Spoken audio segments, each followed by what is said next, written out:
Shalom, one and all. This is Israelite Prepper. I wanted to drop a few more notes. I was looking at some articles online, and I noticed a few things, at least over the last couple of months to a year. Other countries has been cautioning their citizens or warning them or are telling them to prepare, you know, uh, gently letting them know something is afoot without necessarily saying exactly what it is. They've been warning them and telling them, hey, prepare. They're saying, stock food, store water, things like that. And some of those countries that I've noticed have been Russia and Germany. Now, I find it interesting that these countries are telling their citizens to prepare for something. But let's juxtapose that to what our country is telling us, which is not much. But yet we see trucks rolling down the street. We see these FEMA camps being set up. We're being told, hey, unemployment down, wages are up and things like that. But how's that in your life? How's that in your neighborhood? How's it in your state or city or town? What they're telling you is that the reality that you live in. I know, sounds like conspiracy, sounds like one of those whack job prepper people. I get that. But what I'm saying is, forget about conspiracy.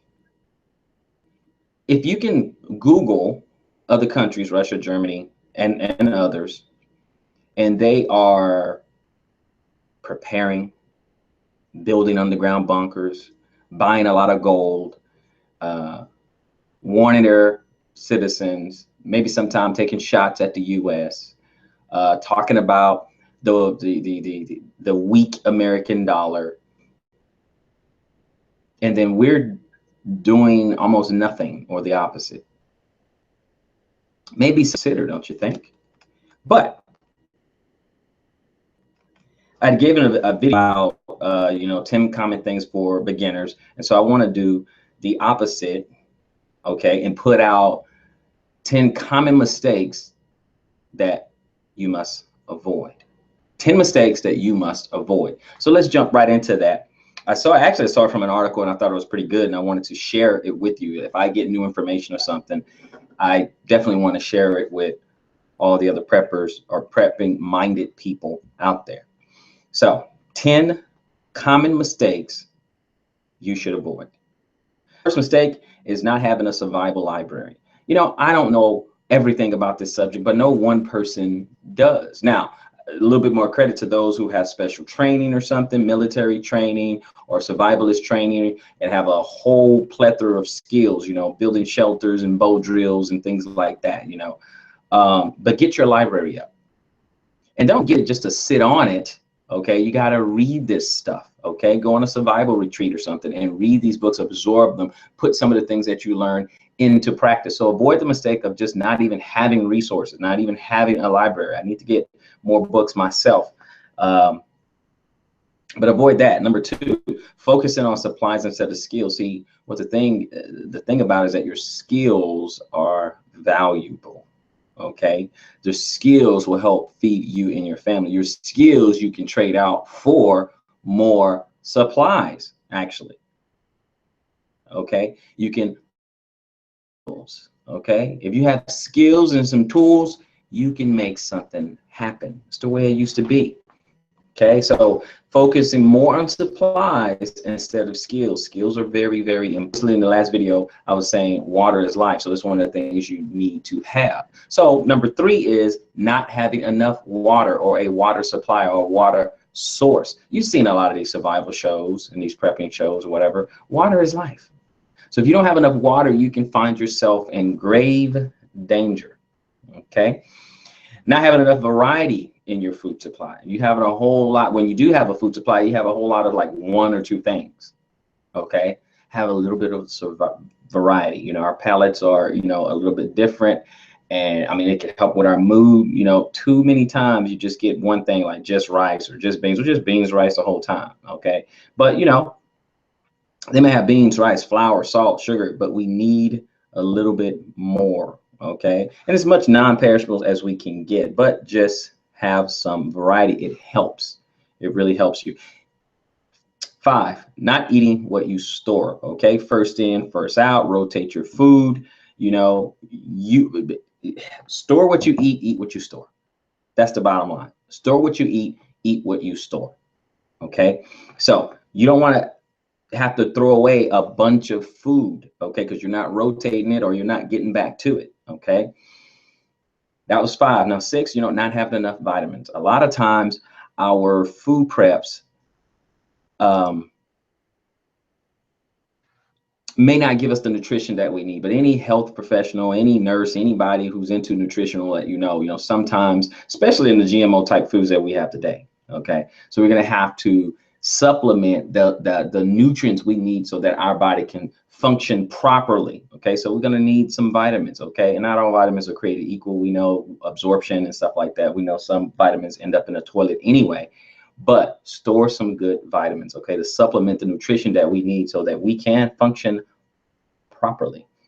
Okay, that was 6. 7 is relying only on your food storage. Okay, we cannot solely rely on food storage. Even though it gets us to point A to point B, it gets us to where our crops can grow, in our garden, because that's what you need to back up your food supply, what you're growing yourself in your garden. Okay, put that together. All right, and then that way you're not relying solely on your food supply, because there's a limit to our food supply. Okay, so do that, and also have first aids, bug out bag, all that stuff. Okay, you have to rely on a lot of different things. That was 7. 8, relying only on your arsenal. Okay, weapons are good, but you can't eat bullets. Okay, so you do want to have more than your arsenal. Okay, so it's important to protect what you have, but that is not going to be the only thing that help you to survive. Some people will be so remote, they really don't have to worry about people that much, okay? So having a bunch of bullets isn't the only thing that's going to help you to survive. So don't rely solely on your arsenal, okay? Some people need to take care of pets. I don't have a pet, but some people, they don't prepare for what they're going to do for their pets. So some people, their pet is like a family member or something. So we love our pets and everything, but we need to think about how do we prepare for them. I mean, pets can be useful, obviously dogs can be useful. They can hear better than we can. They can pick up scents better than we can. They can be our alarm, our protection, things like that. So if that pet is that important to you, then you need to prepare for your pet. So avoid not taking care of your pet or having a plan for your pet. And last but not least, I said in the other one, I'm going to say this, so this is on the other end of the spectrum, okay, is not being prepared for bugging out or bugging in. So you got to have a plan for both. You can't just plan on just, well, I'm going to go over to my bug out location or whatever and not have a plan to get there, which is important. But you also need a plan for if you can't make it there. What is your bug in plan? Okay, so you want to have both of those plans in place and go over it with your team. Okay, and I'll give you a bonus one. If at all possible, number 11, the bonus tip. Avoid going at it alone. Avoid going at it alone. Because if you go by yourself, and I know some people are natural loners, I get it. Okay, for the rare people out there who are natural loners, they feel like their survival chances are up because they're by themselves. Just understand this. You have to be the jack of all trades. You have to do everything. You have to be prepared for everything. You have to be vigilant for everything. And our bodies wear down. We get tired. Maybe we don't have all the survival skills that we may need. And you might need a buddy, even if it's just one other person. Okay. So if at all possible, avoid going in at it alone. Hopefully this has been helpful. Pass it on to other people. This is Israelite